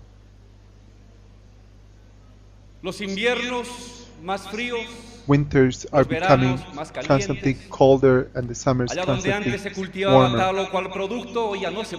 Certain products that were harvested in certain areas cannot be harvested anymore because the temperature has risen. In areas where we had green meadows and forests, now we only have bare lands covered with salt. The people that were able to walk in the streets freely, just breathing normally, now they have to walk with medical masks, always careful and wary about the amount of lead in the oxygen that is killing so many millions of people. Something wrong is going on with our planet. These changes that we see every day, that we feel in our everyday lives, they are related with a catastrophe which is not coming to us, which is actually here. It already came to us, and we are living it. It is not just another change. It is not a stage it's not a shifting between one climate season to another climate season. We are beginning to experience a true catastrophe. And this catastrophe, as it is explained to us by scientists and researchers, it was initially expressed in what was regarded as the greenhouse effect, and the increase of CO2 gases in the atmosphere, which had made the environment warmer and hotter throughout the world. But it's not just that.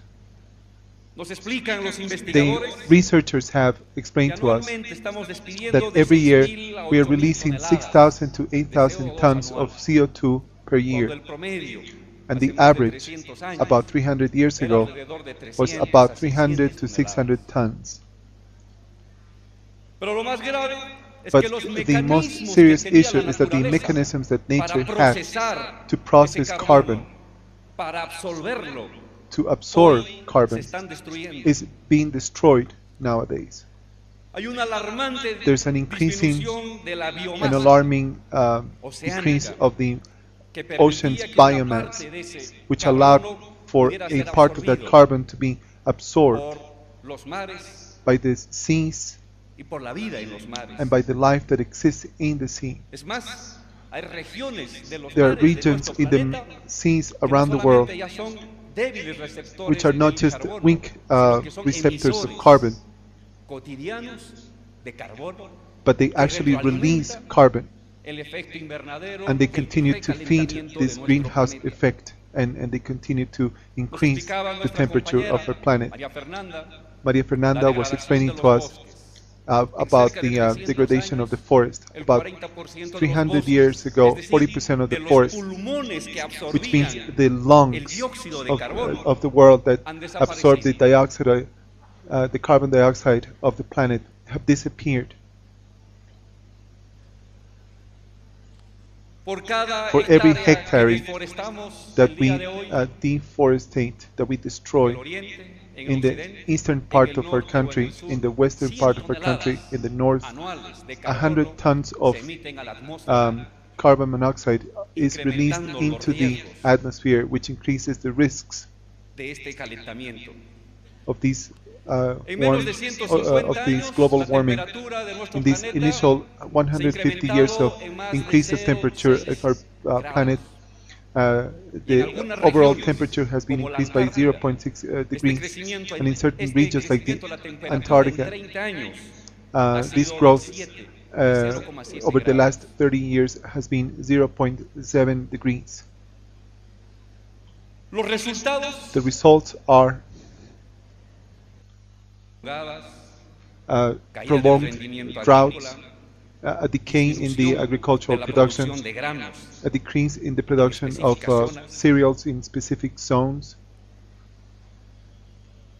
a decrease in the water resources which were available in the past. Nowadays we have 1.2 billion people who do not have access to potable water. And this is going to increase greatly in the next 40 years to 1.7 billion people who will not have access to water. Places which in the past were incredibly fertile have been abandoned due to the extension of salt deposits, and the desertification process has increased, not just in the Amazon, but in many other places, which were fed by this natural moisture of the planet. The death, the loss of production, distribution of the biomass, the increase of the temperature, abandoned lands, a decrease in the productive performance. Today, about 260 million people have been affected by these natural disasters, and 200 million people would have to migrate to other zones to avoid the effects of this catastrophe. The question that one would ask himself is, how have we been able to cause this to happen, for the waters and the forests and the mountains and the seas to be changed so drastically, that are affecting human life and natural life in general? The answer is not so difficult. We have been working on that. We have heard so many people talk and work about this issue. It is basically the use of fossil-based fuels, oil and carbon monoxide. These are the main causes for the emissions of CO2, the deforestation of forests for commercial purposes, commercial fishing, which is killing a good percentage of the biomass of our seas, the massive consumption of derived products, byproducts of oil and plastics, these elements which are feeding this horrible, destructive, vicious system that is causing the shifting of the climate. As you may see, we are talking about consequences which may not be more than 300 or 400 years old. The use of fuels, deforestation of the forest, industrial fishing, massive consumption of oil byproducts. These are activities which are related with human actions, which do not go over 300 or 400 years of existence. We are then talking about that it is about the way in which industrial production has been done throughout the world. The production of resources for the last 500 years, and the persons who are responsible of these aggressions to nature, which are now perceived as aggressions to life itself. And the question that we must bear in mind is that this aggression to nature, this destruction of the forest, this destruction of the fish, the erosion of the fields, the thawing of the ice in the mountain trails. This is simply the consequences of the bad administration of capitalism. This is something that could be corrected on a short-term basis by taking care of certain financial issues and administrative issues. But perhaps that's not the answer. And for just one reason. Because it's the basic logical primary concept of capitalism, industrial capitalism, which bears in its core the destruction, the predatorial practices, and it doesn't take into consideration human beings. If you want to, you could ask the indigenous people, the colonized peoples who have suffered this for 400 years. 400 years ago, capitalism moved in geopolitical sector of the planet. But nowadays, it covers the entire planet, and it has destroyed cultures and languages and knowledges.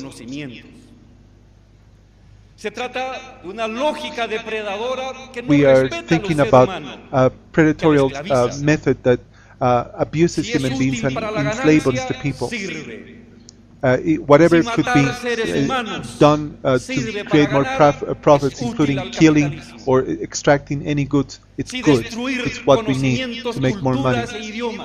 If it would include destruction of a culture, of a language, of whatever, as long as it makes a few people richer, it works. If genocidal practices, destruction, if they could generate greater profits for oil companies and for large corporations, then it is useful for capitalism. It is part of its development. But it's not just that. It's not just human beings that are being destroyed. Capitalism, millions of people are damaged by capitalism.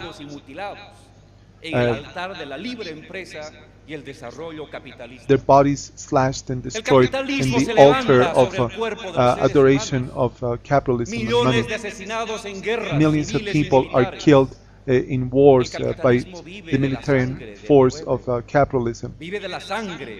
It breeds on the life of the people, and nothing is going to change any of that. That's how it was conceived. That's how it has grown. That's how it has lived for the last 30 or 40 years. That is how it is going to live for the next 50, 100 or 200 years, for as long as we may live here. And we're part of this destructive machine that destroys us as well. But it doesn't destroy human beings. It doesn't devour only bodies and knowledge and culture. The great tragedy is that capitalism also destroys nature. The logic of capitalism is profit, not the satisfaction of needs. The logic of capitalism is to move with, which moves its competitiveness, what promotes its knowledge, its policies, its international relationships, its only profit. And if to profit, we have to destroy a forest, or we have to finish a specific species of plants. To make more profits, we have to destroy the fauna and flora. This is perceived as development, in capitalistic terms. This is its origin, it is its nature. It is the structure.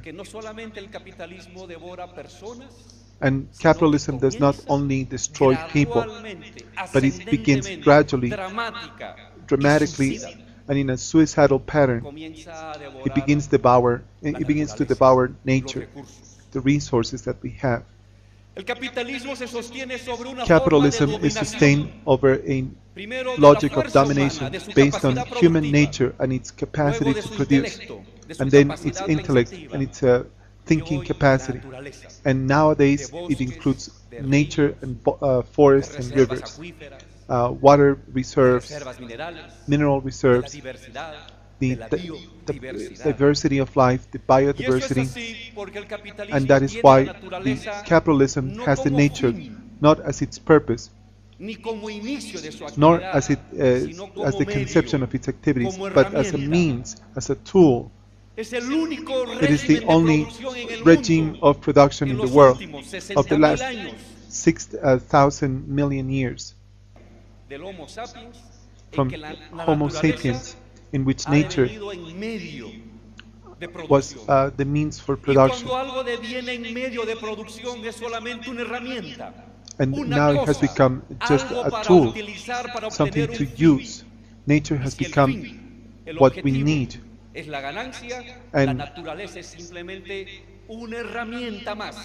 And by doing so, nature has become something that could be sold. It's just like a hammer or any other tool used for greater profits. And if that would mean the end of life, the destruction of rivers, of mountains, of glacials, it doesn't matter.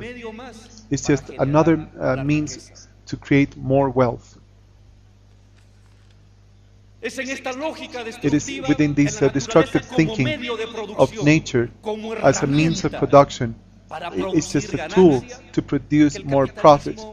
It is this way that capitalism has created a system of needs, of destructive needs. A system of needs that devours nature, that devours knowledge, that devours human effort to satisfy certain needs, which are not real needs, but that in modern concepts are regarded as true needs, as desires, as something that needs to be satisfied. Capitalism has created destructive needs and productive, destructive strengths, destructive strengths that have destroyed nature and society.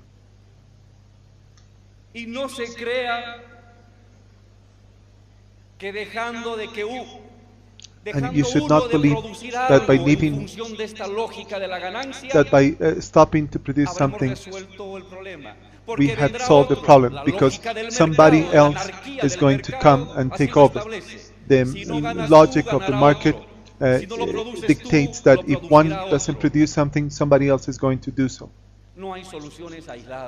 There are no isolated answers. There are no partial responses.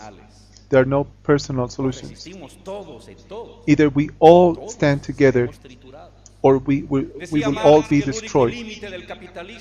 Marx used to say that the limit of capitalism is capitalism. I think that the limit of capitalism is nature itself.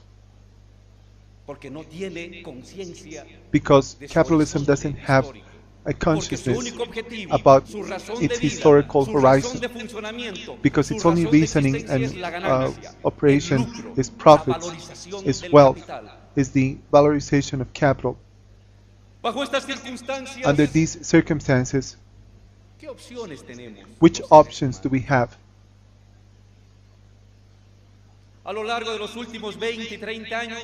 Within the last 20 or 30 years, when this issue of climate catastrophes, there has been much debate, and there have been many suggestions. The first one, this reliance in which science sooner or later would solve these problems that are affecting us.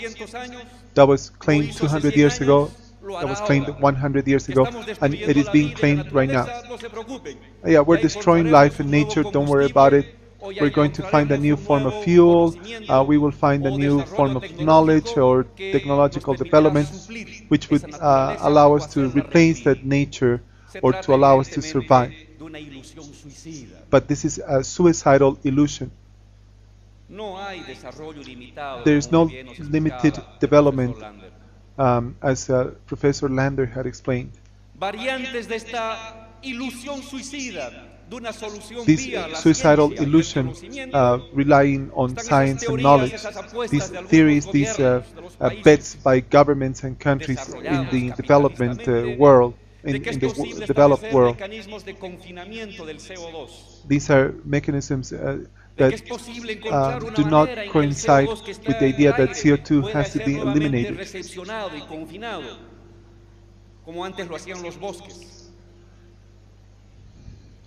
The idea is to try to preserve forests. Some have spoken of a new form of fuel, hydrogen and biofuels, but these are false illusions, a false collective illusion. There are no solutions if we go down that path. If we use biofuels, somebody else is going to extract the oil anyways. If somebody is using oxygen, somebody is going to use carbon. If somebody is going to use these mechanisms, somebody else is going to use the water. Somebody is always going to try to work on everything that we have created. A second option is to have a generalized environmental thinking. Some have told us that the rich countries, they should continue to be rich. They don't have any forest. They should continue to produce what they are producing. And to save the consciousness, they should try to recycle the trash that they produce. And for the countries that we still have forests and jungles, we should take care of the forests and the jungles, so that the people in the northern hemisphere could continue to have the life that they have. But they have destroyed and killed so much of the life of this planet. They want to change us into forest keepers, but no. But we're not forest keepers. We all have the responsibility to take care of these forests. The forest that we have here should be protected by the northern hemisphere. And they shouldn't demand for us to do something that they are causing. This is what is called an exchange of faults, to make believe the industrial forces of the north that the people in the south are going to take care of their problems. It doesn't matter, you know, there are only Indians down there who are going to take care of these things. So this kind of thinking is what is leading us to the ultimate destruction of the planet. As long as some people are living well with water and electricity and transportation and medical assistance and education, they don't care, they don't have any reason why to care about what is happening to us, and they don't even feel guilty at all. They don't know that the money that they spend through the companies that they support is killing 100,000 hectares of land. And so what they're proposing is not a solution. What they're proposing is domination and colonialism, which is something that has been repeated over time, over and over and over. The last option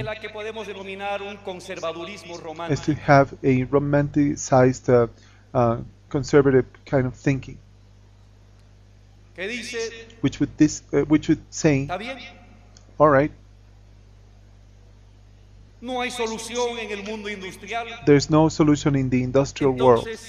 then let's take care and protect the farming and indigenous communities that still have a different way of producing, another way of understanding life. Okay, fine, that's interesting. But we should not forget that the current indigenous communities, the current farming communities, the current urban popular communities are not the communities which have created a civilization that have dialogue with nature. These are just pieces, the leftovers of colonism, fragmented, mutilated, and semi-destroyed, and they're not that type of community. And they cannot create a new civilization. To leave these communities as they are, as we have found them, is to preserve a way of domination and destruction of the colonial communities. The only community that could save nature is a farming indigenous community expanded, empowered at a universal level, not only localizing or mutilated into a corner as it is in our countries nowadays. So we need to have a new civilization, a new way of production, a new way to understand the well-being and consumption of human beings. We have to modify the cues of our basic needs. Is it a basic need to have in our homes the enormous amount of electrical supplies that require a ton or 2 tons of plastic, of oil? Is that a real need? Is it necessary to have every 3 or 4 months a new car that we buy every year, just so we can show off that we can afford the best brands, so we can brag before our friends, our relatives, our neighbors? Is that a need? Of course not. These are not real needs. We need to reestablish a new organic relationship with nature, a new relationship which would help human beings to recognize the rights of nature,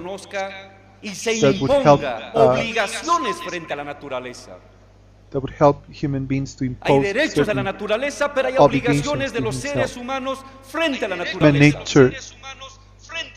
Nature has certain rights, and humans have certain rights that have to respect of nature, and we have our obligations. Even if nature would be granted certain rights, if we don't support our obligations, nature is going to continue to be destroyed. We need then new ways of production, new creative forms of production, which would be sustained within the contemporary knowledge, while discarding the previous forms of knowledge. It is clear that here in Bolivia and in Latin America, we are learning to revalue, to reassess other forces of production, not only the forces of technical production, which had depredatory and destructive means. They have to be subjective and productive means based on the production of human beings through dialogue and personalized care of human nature, of our nature, of our Mother Earth. The concept of Mother Earth is not just a phrase which gathers a series of concepts of our cultures and of our peoples, indigenous peoples, which are the majority in Bolivia, the Aymaras, the Quechua, Guarani, Mojeños, Dignitarios, Cironeos.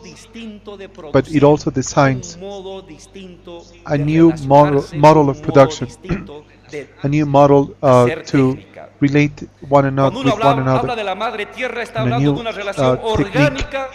When we talk about Mother Earth, we are talking about an organic relationship between human beings and nature. Human beings linked not with one thing, not with a tool that we have to use it to make profit, but with a living organism. When we talk about Mother Earth, we're talking about nature as a living organism, the forests, the hills, the water, the plants, as living organisms in which human beings are linked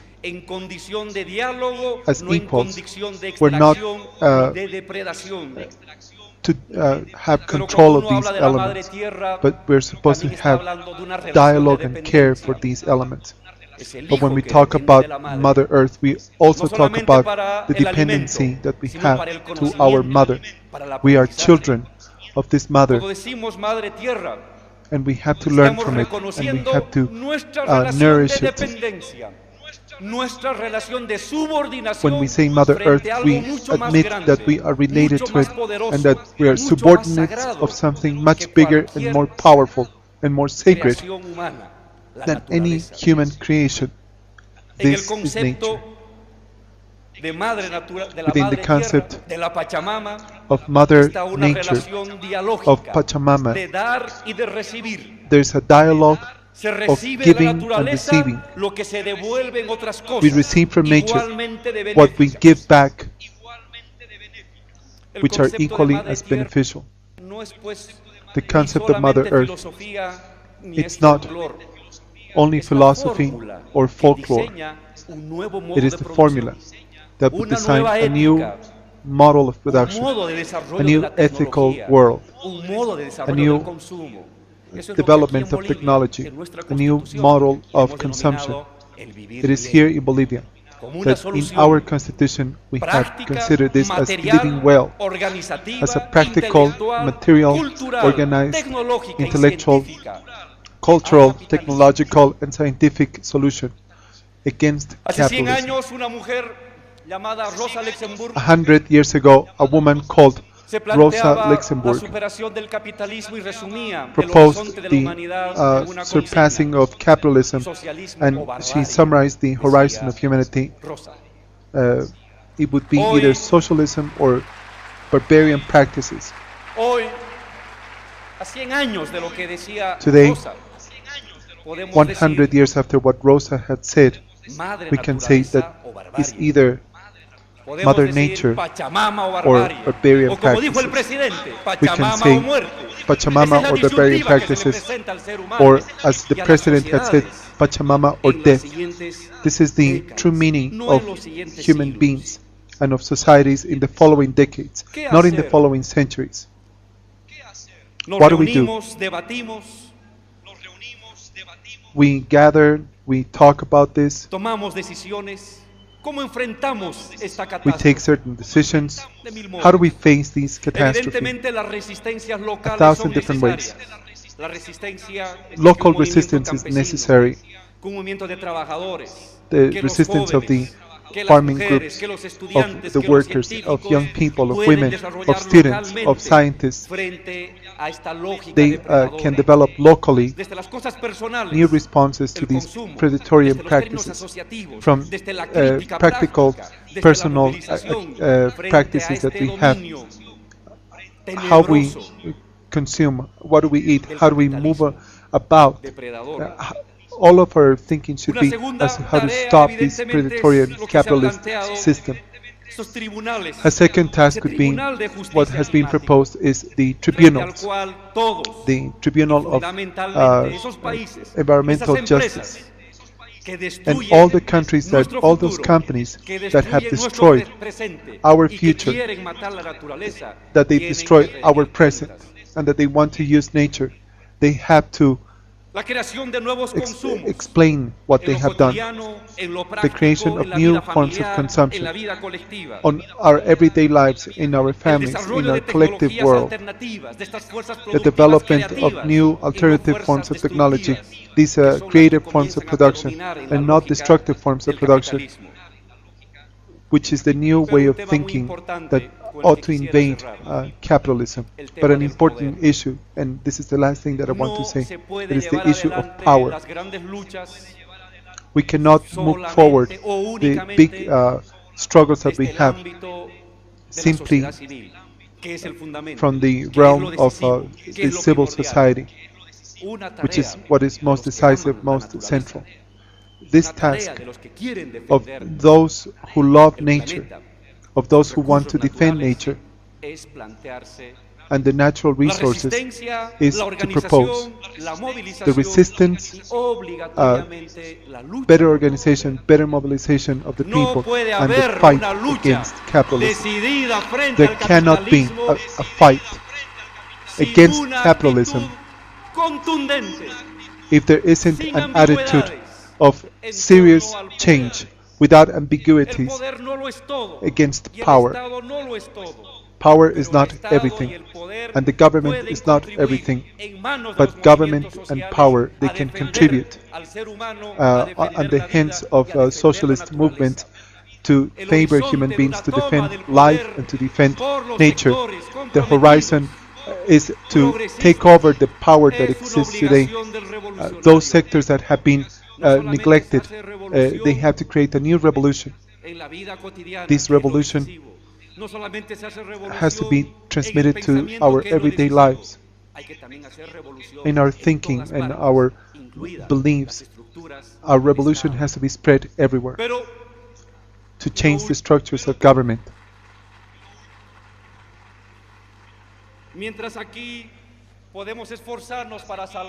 As long as here we may want to work to try to save a little space of forest area or a river.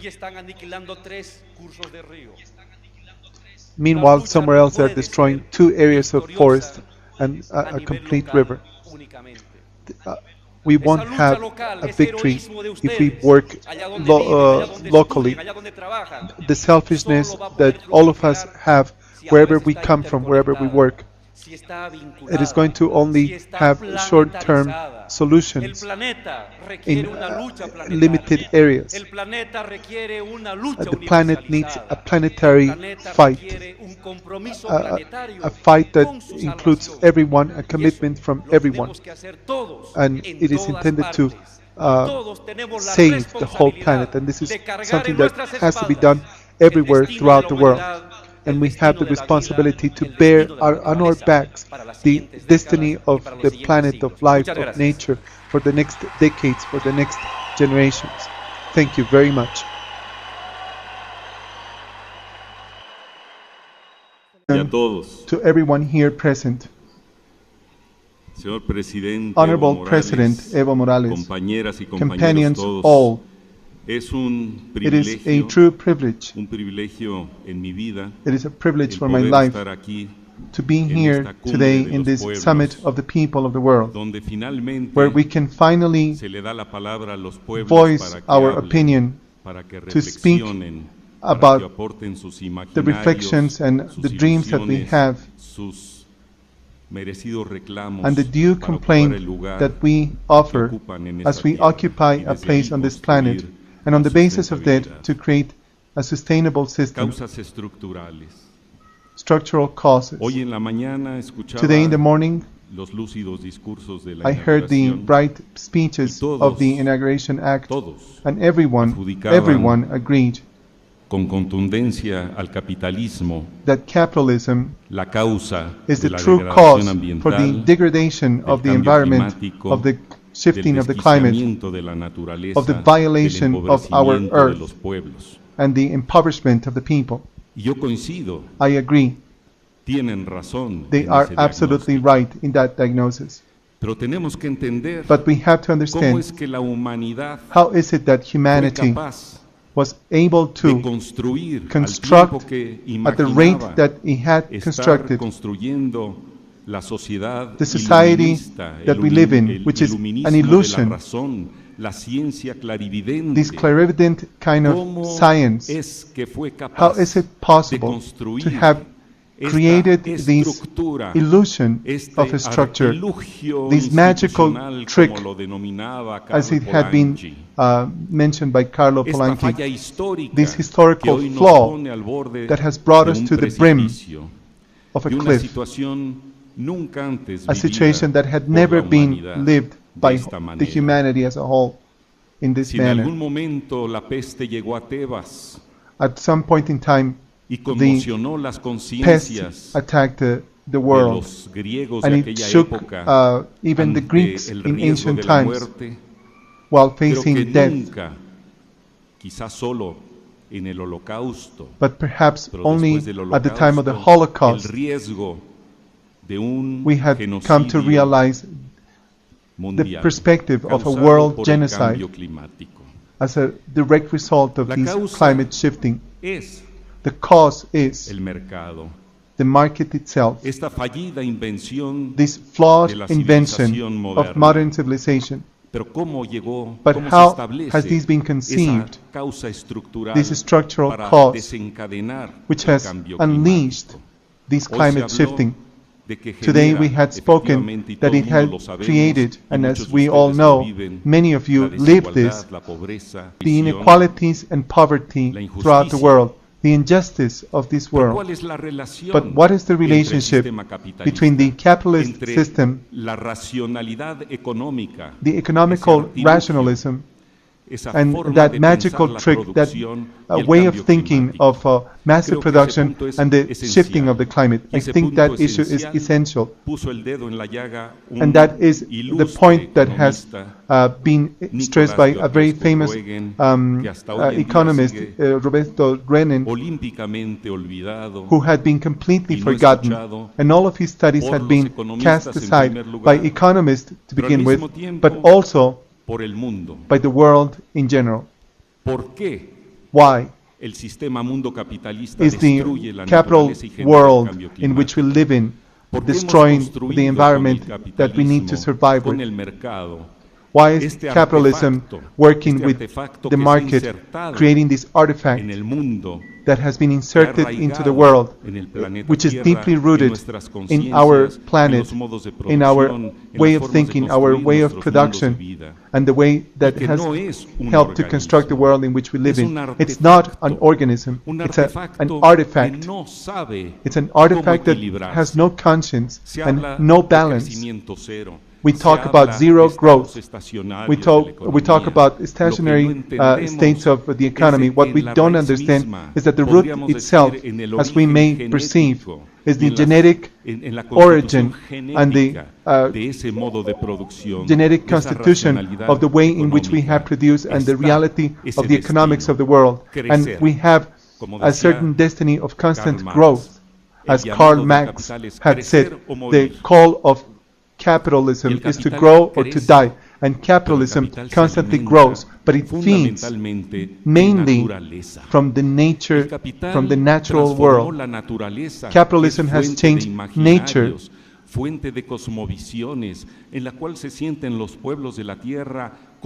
It has changed nature, which is the center of a cosmovision. It has detached man from nature. The reasoning that has brought life to capitalism has changed nature into what is known today as natural resources. Natural resources which we now need to learn how to exploit and use and utilize in a very sustainable manner. And that's the essential flaw of humanity today, starting with the fact that we had pretended to use nature, to wield nature into our will, by removing it from its natural source, and the thinking that we have had to accommodate better nature to our needs, and to use nature as a part of this monstrous artifact which help to feed this gigantic machine of production where nature and the natural resources are transformed simply to produce means of satisfaction that are not evenly distributed among the people of the world in general. And these are the damaging effects and elements to human health and human nature. This nature is part of the fire that is being fed. And the effect of it is that nature is just a commodity that generates more commodities. And it's not based on change, as Karl Marx had said. It is only based on constant growth and the globalization effects that are associated with it. But what it doesn't conceive is that nature dies and decreases its production because of its constant exploitation, and this is an irreversible process, and this is the process that includes deforestation, desertification, and the exploitation of certain resources that are coming to an end. The ecosystems that are true living organisms, where the production of life comes from, and capitalism, the economical thinking has destructured, deconstructing, disarming the system of life, the yielding of life in our planet. When matter is introduced into the industrial system, it degrades everything in an unstoppable manner, and the constant production system has brought our world to an unavoidable ending, a tragical ending. And the most degrading process of the matter and the energy, it is based on the excessive heat that we have, which is the direct result of this structural problem. The exploitation of fossil fuel that has dried out and eliminated certain sources for capital generation. And as we burn more fossil fuels, it generates greater greenhouse effect gases.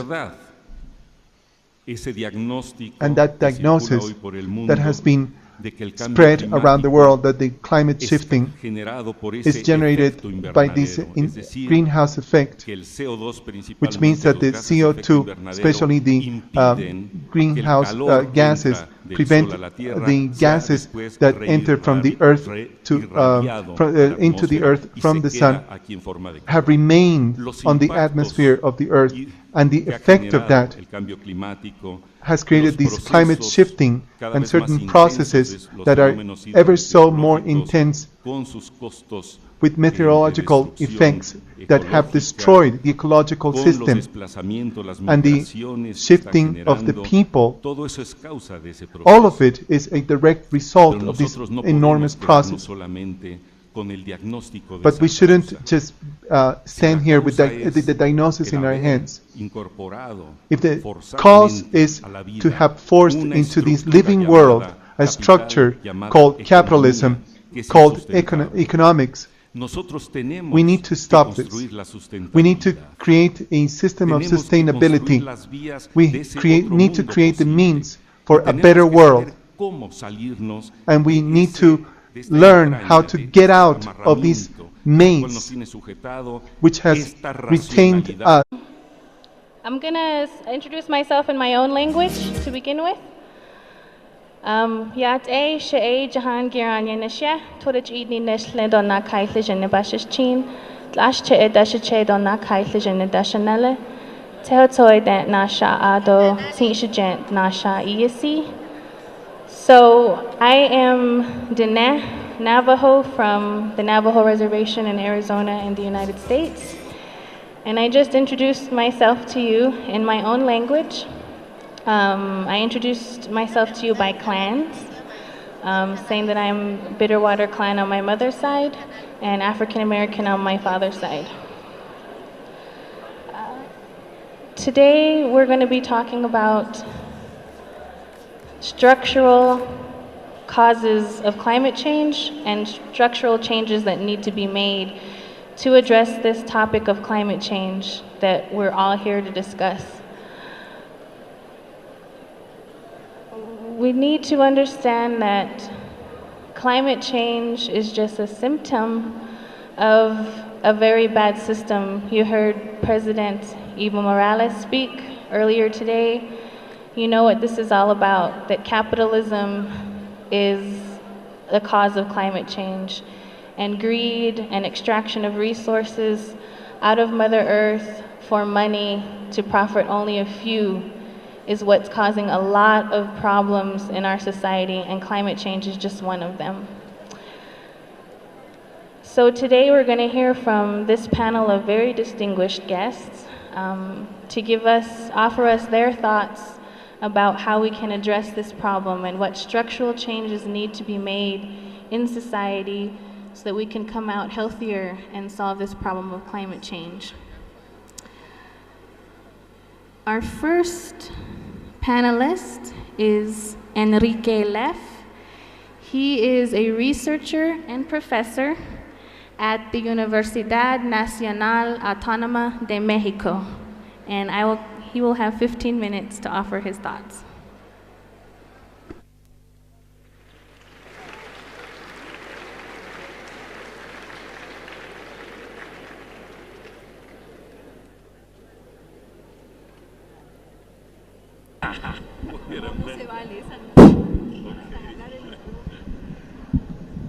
Muy buenas tardes a todas. Good afternoon.